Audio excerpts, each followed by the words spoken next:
Bismillahirrahmanirrahim. Assalamualaikum warahmatullahi wabarakatuh.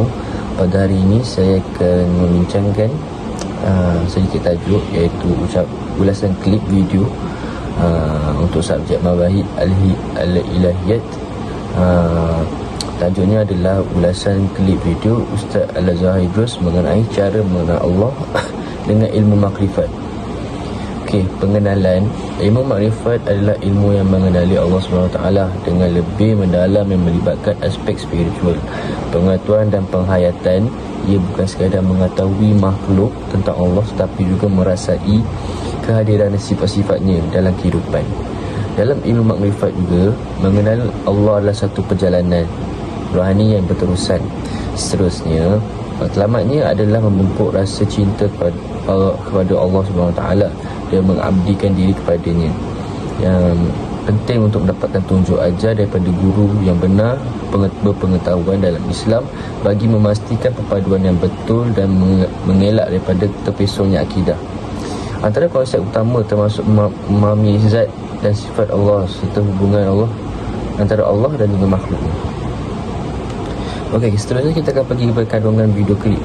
Kandungan video klip yang pertama adalah bagaimana dengan ibadah kita untuk kita mudah faham dengan cara yang betul bagi kita mengenal Allah serta mengetahui sifat 20 bagi Allah yang mana telah dianjurkan oleh ulama dahulu. Apabila kita hadir daripada majlis ilmu yang mana dilepaskan oleh ulama berkenaan sifat 20 yang berkaitan tentang iman, dan bukannya untuk menjadikan Islam kerana kita Islam dengan mengucap 2 kalimah syahadah, yang mana aku bersaksi bahawa tiada Tuhan selain Allah, dan aku bersaksi bahawa Nabi Muhammad itu pesuruh Allah.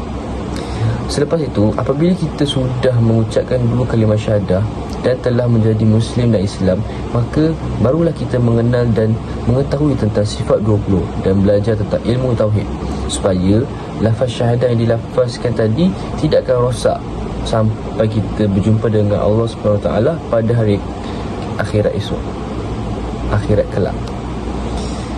Seterusnya, selepas itu juga, apabila kita sudah mengucapkan 2 kalimah syahadah setelah menjadi Muslim, barulah kita mengenal dan mengetahui tentang sifat tentang ilmu Tauhid.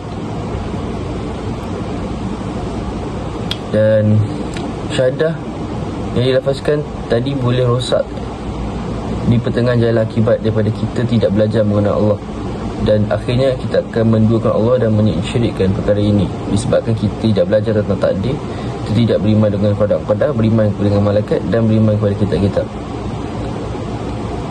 Seterusnya, kita akan pergi pada ulasan skrip video. Islam adalah agama Allah yang sempurna dan syumul yang diturunkan kepada Nabi Muhammad SAW sebagai pedoman hidup bagi seluruh umat Islam. Untuk menjadi Muslim, seseorang itu perlu menaikkan 2 kalimah syahadah dengan penuh kefahaman dan keyakinan. Yang kedua, Islam ini terdiri daripada 3 unsur yang penting, iaitu akidah, perundangan dan akhlak.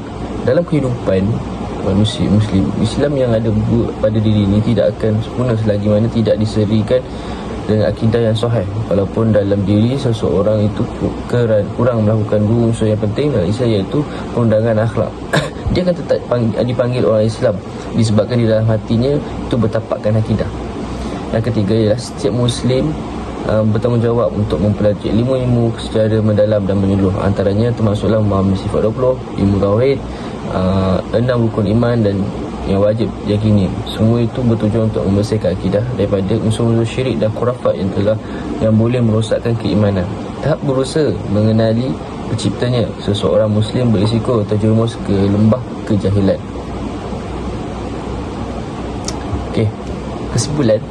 Kesimpulannya dari profesi Islam, pengenalan terhadap Allah SWT melalui ilmu makrifat adalah proses yang mendalam untuk memahami sifat-sifat Allah yang boleh membawa kepada kecintaan, keagungan dan takut kepadanya.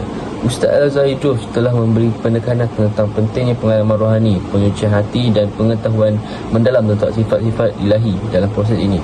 Ia sesuai dengan ilmu makrifat bukan sekadar pemahaman intelektual tentang Allah, tetapi juga melibatkan hubungan batin yang mendalam untuk memahami dan menghargai keagungannya melalui pengalaman rohani dan kebijaksanaan spiritual.